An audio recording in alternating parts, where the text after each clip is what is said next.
à l'occasion de votre convention qui marque le 15e anniversaire de la création d'Akeo. Votre confiance me touche sincèrement, d'autant plus que vous l'avez dit, j'avais déjà dans le passé pris la parole devant vous pour évoquer les évolutions législatives concernant le métier de vendeur à domicile indépendant. Je souhaiterais donc aujourd'hui, brièvement, rassurez-vous, évoquer devant vous deux thèmes qui me tiennent particulièrement à cœur: la liberté, la générosité. La liberté d'entreprendre est un des fondements de votre métier. Et au cours de ces dernières semaines, nous avons pu constater, à l'écoute des débats sur le projet de réforme du Code du travail, que ce concept ne semblait pas naturel pour tous. Alors que notre monde n'est que mobilité, changement et rapidité, la préservation des droits acquis, le refus de toute évolution et la recherche de la plus grande sécurité sont présentés par beaucoup comme un modèle universel. Et ces jours-ci, je me suis souvent fait la réflexion qu'un bon nombre de politiques, de syndicalistes et de responsables d'associations étudiantes auraient beaucoup à apprendre en assistant à votre convention.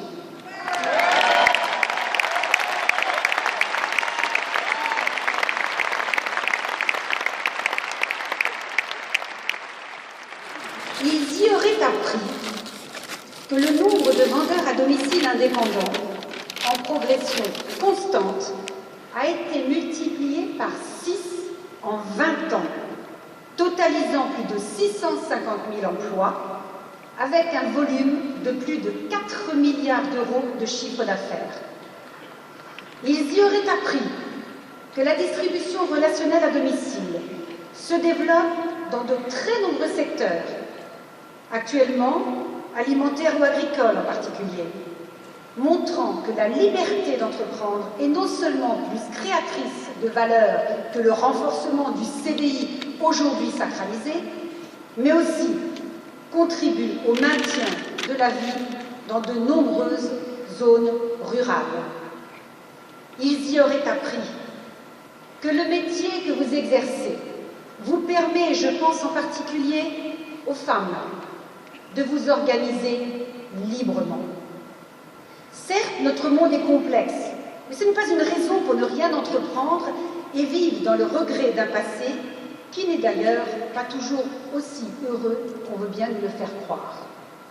C'est pourquoi j'ai toujours pensé, lors des décisions difficiles, qu'il fallait choisir entre les différentes options celle qui apportait plus de liberté.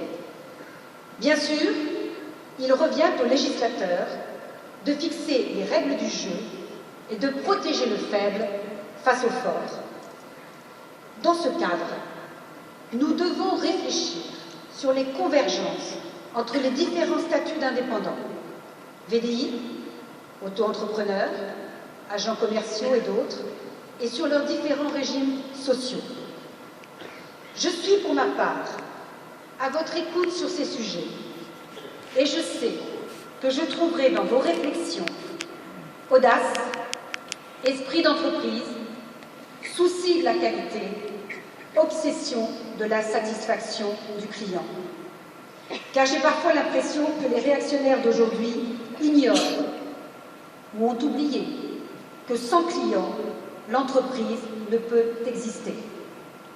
C'est par respect pour ses clients et ceux qui travaillent pour elle que l'entreprise doit exprimer haut et fort ses valeurs et les respecter dans sa façon d'être et d'agir.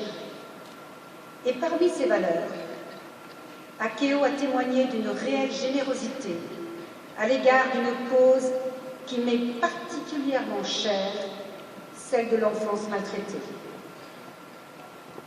C'est une vraie et formidable valeur du cœur en opposition avec le repli sur soi, l'égoïsme ou le rejet de l'autre.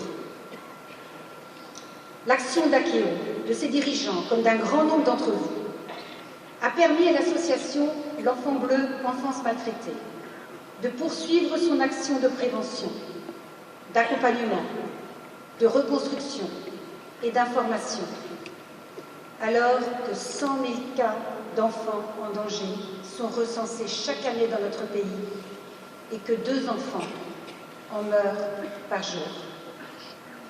Vous me permettrez de saluer ici, avec émotion, la mémoire de Monette Canamela, longtemps présidente de l'association et que beaucoup d'entre vous connaissez. Alors, aujourd'hui, je voudrais vous remercier.